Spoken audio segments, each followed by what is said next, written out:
భారతదేశంలోనే అత్యంత పురాతనమైన శివాలయం ఎక్కడుందో తెలుసా? కాశీ కాదు, కేదార్నాథ్ అస్సలు కాదు. సైన్స్కి మైండ్ బ్లాక్ అయ్యేలా సుమారు 2200 సంవత్సరాల నాటి ఆ తొలి శివాలయం మన తెలుగు నేల మీదే ఉంది. అంతేకాదు, ప్రతి 60 ఏళ్లకు ఒకసారి మాత్రమే ఈ గర్భగుడిలోకి ఒక రహస్య నది ప్రవహించి 5 అడుగుల స్వామివారి శిరస్సు వరకు ముంచెత్తి కేవలం 4 గంటల్లో మాయమవుతుంది. తిరుపతి జిల్లా ఏర్పేడు మండలంలో జీవనది అయిన స్వర్ణముఖి నది తీరాన ఉన్న గుడిమల్లం పరశురామేశ్వర ఆలయం వెనుక ఉన్న ఆ అంతుచిక్కని చారిత్రక రహస్యాలు ఏంటో ఇప్పుడు చూద్దాం.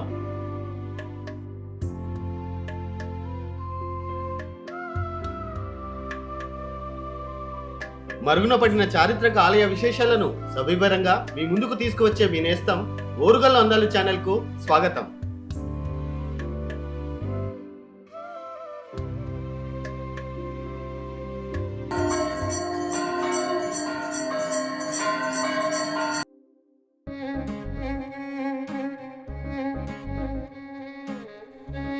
ఈ ఆలయం పేరు వెనుక 2 కథలు ఉన్నాయి. మొదట, ఈ ఆలయం చుట్టుపక్కల ప్రాంతాల కంటే పల్లంలో ఉండటం వల్ల దీనిని గుడిపల్లం అనేవారని, కాలక్రమేణా అది గుడిమల్లంగా మారిందని అంటారు. కానీ స్థల పురాణం ప్రకారం బ్రహ్మ అవతారమైన చిత్రసేనుడనే యక్షుడికి, విష్ణు అవతారమైన పరశురాముడికి మధ్య ఇక్కడ ఏకంగా 14 సంవత్సరాల పాటు భీకర యుద్ధం జరిగింది. ఆ యుద్ధంలో విజయం ఎవరినీ వరించకపోవడంతో శివుడు ప్రత్యక్షమై ఆ ఇరువురిని తనలో ఐక్యం చేసుకున్నాడు. ఆ యుద్ధం జరిగిన ప్రదేశం పల్లమై 5 అడుగుల గొయ్యి ఏర్పడడం వల్లే ఇది గుడిపల్లంగా, ఆపై గుడిమల్లంగా మారిందని అంటారు.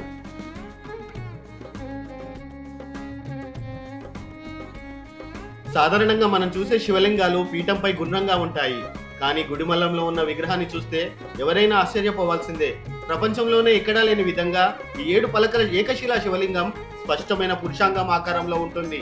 దీనిని పురావస్తు శాస్త్రంలో సావేదిక లింగం అంటారు. అంటే చతురాస్రాకార పీఠంపై 3 రాతి కంచెల మధ్య ఈ లింగం కొలువై ఉంటుంది.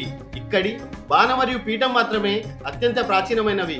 మిగిలిన కట్టడాలన్నీ తర్వాత రాజులు కట్టించినవి. భక్తులు దీనిని త్రిమూర్తుల స్వరూపంగా భావిస్తారు. ఈ లింగం అడుగు భాగంలో బ్రహ్మ, మధ్య భాగంలో విష్ణువు, పై భాగంలో శివుడు కొలువై ఉంటారు.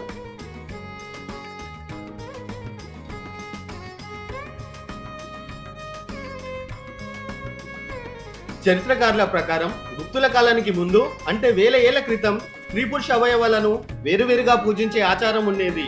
మాతృస్వామ్య వ్యవస్థ నుంచి పురుషాధిక్య వ్యవస్థలోకి మారే క్రమంలో సృష్టికారకమైన లింగ ఆకారాన్ని పూజించడం మొదలైంది. పురావస్తు శాస్త్రంలో దీనినే సకల నిష్కల రూపం అంటారు. అంటే నిరాకారమైన లింగం, సాకారమైన మానవ రూపం రెండూ కలిసి ఉండటం. ఈ శిల్ప నిర్మాణ శైలి బౌద్ధ జైన శిల్పకళకు చాలా దగ్గరగా ఉంటుంది. ఇక ఈ లింగం పైనుంచి 1 అడుగు కింద ఒక అద్భుతం దాగి ఉంది. శిల్పులు ఎంతో నైపుణ్యంతో అక్కడ ఒక వేటగాడి నిలువెత్తు శిల్పాన్ని చెక్కారు. ఒకసారి అతని శరీర సౌష్ఠవాన్ని గమనిస్తే వెడల్పైన భుజాలు, సన్నటి నడుము, గట్టి పిరుదులతో అతని ఛాతీ భాగం సరిగ్గా ఎద్దుతల ఆకారంలో ఉంటుంది. అత్యంత శక్తివంతంగా, శారీరక దృఢత్వంతో కనిపిస్తూనే ముఖంలో మాత్రం ఎంతో ప్రశాంతమైన మందహాసం కనిపిస్తుంది. ఈయన అపస్మార పురుషుడైన మరుగుజ్జు యక్షుడి భుజాలపై కాళ్ళు వెడల్పుగా పెట్టి ఎంతో స్థిరంగా నిలబడి ఉంటాడు.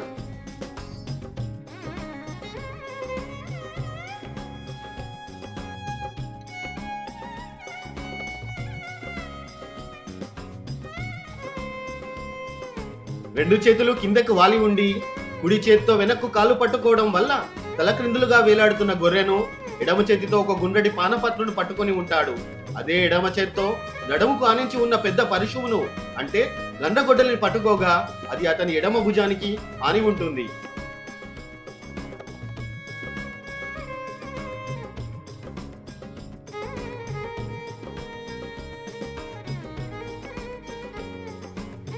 ఈ శిల్పానికి జటలు అన్నీ కలిపి ఒక ముడిలా కట్టిన జటాభారం ఉంది.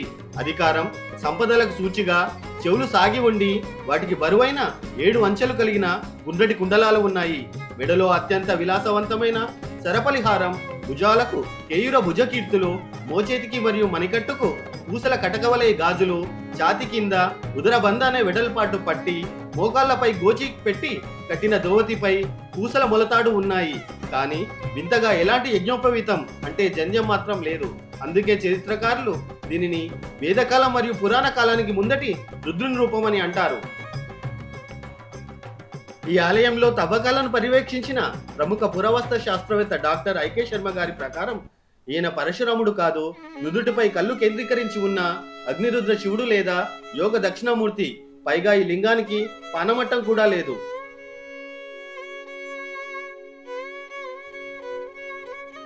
గుడిమల్లం పరశురామేశ్వర ఆలయంలోని అంతర్గోడలు, ప్రాంగణంలోని రాతి పలకలపై చెక్కబడిన అనేక శాసనాలు ఈ క్షేత్ర చరిత్రకు సజీవ సాక్ష్యాలు. ఇక్కడ గర్భగుడి అంతరాలయం ముఖమండపం కంటే 5 అడుగుల లోతులో ఉంటుంది. ఈ గర్భాలయం మరియు ఆలయ విమానం గజపృష్ఠ లేదా గజపుష్ప అంటే ఏనుగు వెనుక భాగం ఆకారంలో నిర్మించబడి అది యథాతథంగా గర్భగుడిలోనికి దించబడటం ఈ ఆలయం ప్రధాన ప్రత్యేకత. దీనిపై 3 గోపురాలు ఉండటం 1-2 శతాబ్దాల నాటి సాంప్రదాయం. 1973 తవ్వకాలలో ఇక్కడి ఇటుకల సైజును బట్టి ఇది ఆంధ్ర శాతవాహన కాలం నాటి నిర్మాణం అని తేలింది.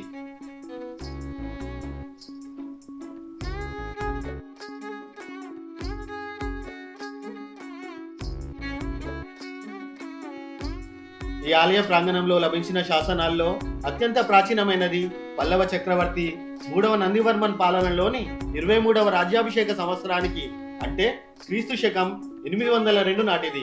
ఇవి కాకుండా పల్లవులు, గంగ పల్లవులు, బాణులు, చోళులు మరియు విజయనగర పాలకుల కాలానికి చెందిన ఎన్నో శాసనాలు ఇక్కడ ఉన్నాయి. ముఖ్యంగా నృపతుంగవర్మన్ పల్లవుడు, దంతివర్మన్, బాణరాజ విజయాదిత్యుడు మరియు యాదవ దేవరాయల కాలం నాటి శాసనాలు ఈ ఆలయానికి రాజులు చేసిన భూదానాలు, నిత్యారాధనల నిర్వహణల గురించి వివరిస్తాయి.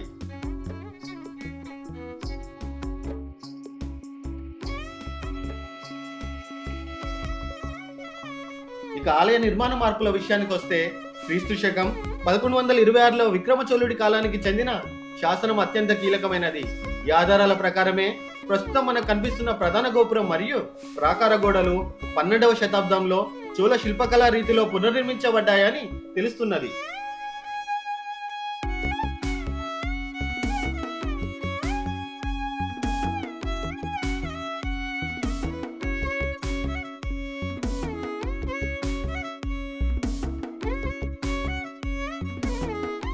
కానీ ఒక ఆశ్చర్యకరమైన విషయం ఏమిటంటే ఇప్పటి వరకు లభించిన ఏ ఒక్క శాసనంలోనూ ఈ గ్రామాన్ని గుడిమల్లం అనే పేరుతో పేర్కొనలేదు.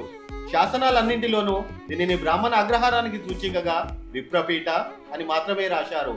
అలాగే ఆలయంలోని స్వామివారిని వేటగాడి రూపంలోని ఉగ్రశివుడిగా వర్ణించడం ఈ క్షేత్ర విశిష్టతను మరింత పెంచుతుంది.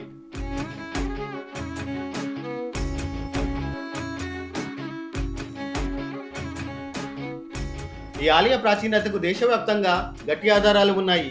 ఉత్తర భారతదేశంలోని ఉజ్జయినిలో లభించిన క్రీస్తుపూర్వ 3వ శతాబ్దపు రాగి నాణాలపై, అలాగే మధుర మ్యూజియంలో ఉన్న 1వ శతాబ్దానికి చెందిన ఒక శిల్పంపై సరిగ్గా ఈ గుడిమల్లం లింగాన్ని పోలిన చిత్రాలు లభించాయి. చంద్రగిరి రాజమహల్లోని మ్యూజియంలో ఈ లింగానికి సంబంధించిన ప్రతికృతిని కూడా ఉంచారు.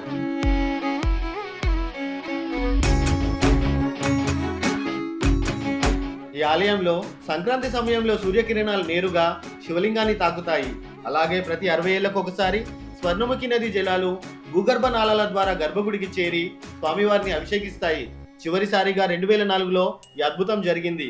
ఆలయ ప్రాంగణంలో పార్వతీదేవి, వల్లి దేవసేన సమేత సుబ్రహ్మణ్య స్వామి మరియు ఈశాన్యంలో సూర్య భగవానుని ఉపాలయాలు కూడా ఉన్నాయి.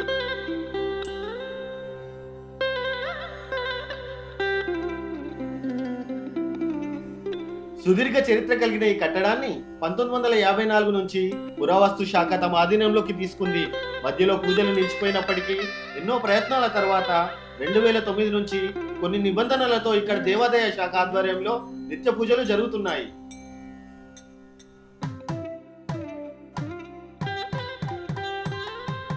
ఈ శాసనాలు, చారిత్రక ఆధారాలు గుడిమల్లం పరశురామేశ్వర ఆలయం కేవలం ఒక ప్రాచీన శైవక్షేత్రమే కాకుండా దక్షిణ భారతదేశ రాజకీయ, ధార్మిక, సామాజిక చరిత్రకు సంబంధించిన అత్యంత విలువైన కాలయంత్రం అని నిరూపిస్తున్నాయి.